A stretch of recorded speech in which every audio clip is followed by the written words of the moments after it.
BNP, Bangladesh জাতীয়তাবাদী দল BNP একটি কঠিন পদক্ষেপ নিতে যাচ্ছেন এবং অনেকে বলতেছেন এই পদক্ষেপটার জন্য হচ্ছে শিবির, জামায়াত ইসলাম, শিবিরকে তারা ভয় পাচ্ছেন, ভয়ে এই কাজটা করতেছেন, শিবিরের ভয়ে। এবং এতে করে আপনার হচ্ছে আওয়ামী লীগও ভীষণ টেনশনে আছে, তাই না? বিষয়টা একটু আপনারা বুঝবেন, ভালো করে খেয়াল করবেন, ভালো করে এটা ইম্পর্টেন্ট আলোচনা, এটা বুঝার আলোচনা। সেটা হচ্ছে যে বিএনপি নতুন কাউকে দলে নিবে না, অরাজনৈতিক কোনো ব্যক্তিকে তারা তাদের দলে নিবে না বলতে তাদের হচ্ছে কমিটিতে রাখবে না। কারণ নেওয়া না নেওয়া তো আমি ভোট কোথায় দিব না দিব সেটা আমার ব্যক্তিগত ব্যাপার, কিন্তু তাদের দলে নেওয়া মানে হচ্ছে তারা যে কমিটি করবে সেই কোনো কমিটির কোথাও অরাজনৈতিক কোনো ব্যক্তি বা নতুন কোনো ব্যক্তি, অন্য দলীয় কোনো ব্যক্তিকে তারা নিচ্ছে না। এই শিক্ষাটা কোত্থেকে আসছে? ওই যে আওয়ামী লীগের ভিতরে ছিল জামায়াত ইসলাম, শিবির।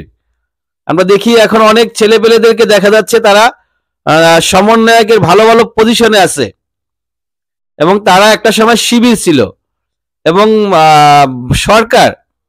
সরকারের বিভিন্ন মহল থেকে দাবি করা হচ্ছে যে জামায়াত শিবিরের কারণেই তাদের আন্দোলন সফল হয়। সমন্বয়কদের অনেকেই বলতেছে যে জামায়াত শিবির না থাকলে এই আন্দোলন হতো না, জামায়াত শিবিরকে তারা আন্দোলনের প্রত্যেকটা জায়গায় পেয়েছে। অথচ এই জামায়াত শিবিরের লোকগুলা কোথায় ছিল? আওয়ামী লীগের সাথে ছিল, কারো কারো আবার আওয়ামী লীগের পজিশনও ছিল, ভালো ভালো পজিশন। আওয়ামী লীগ না, দুঃখিত, ছাত্রলীগ, একই কথা, ছাত্রলীগের ছিল। এখন ছাত্রলীগের থাইকা জামায়াত শিবির এই আওয়ামী লীগকে দেশ থেকে তাড়াইছে। এখন বিএনপির ভয় হচ্ছে সেখানে এমন কোন দল, এমন কোন গোষ্ঠী, এমন কোন কেউ আইসা আবার আমাদের ভিতরে ঢুইকা সুই হয়ে ঢুকবে, ফাল হয়ে বের হবে, দেখা যাবে তাদের জন্য আবার আমাদেরকেও প্রবলেমে পড়তে হবে, আমাদেরকেও বিপাকে পড়তে হবে, সমস্যায় পড়তে হবে। অতএব দরকার নাই, আমরা যারা আছি আমরাই সব কিছু করব। কে বলেছেন কথাগুলো? বলেছেন হচ্ছে রুহুল কবির রিজভী, বিএনপির স্থায়ী কমিটির সদস্য রুহুল কবির রিজভী, অত্যন্ত দক্ষ, মেধাবী, ট্যালেন্ট একজন ব্যক্তি। তো প্রয়োজন নাই, আসলে প্রয়োজন নাই এই মুহূর্তে যদি আপনি ম্যান পাওয়ারের চিন্তা করেন, ক্ষমতার চিন্তা করেন, তাহলে এই মুহূর্তে নির্বাচন হলে বিএনপির কোনো বিকল্প নাই, জনগণ বিএনপিকে বেছে নেবে। কিন্তু নির্বাচন যদি পিছিয়ে যায়, এখানে 1 বছর 1.5 বছরের কথা বলা হচ্ছে, আবার মাঝে মধ্যে যে ধরনের দাবি আসতেছে নির্বাচন আদৌ হবে কিনা সেটা নিয়েও টেনশন।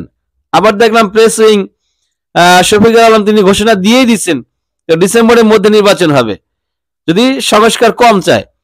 আর যদি সংস্কার বেশি চায় তাহলে 26-এর মাঝামাঝির মধ্যে নির্বাচন হয়ে যাবে।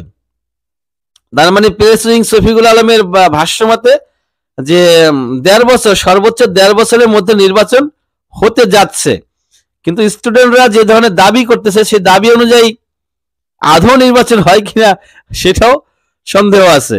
যাই হোক, সবাই ভালো থাকবেন। আসসালামু আলাইকুম রহমতুল্লাহ।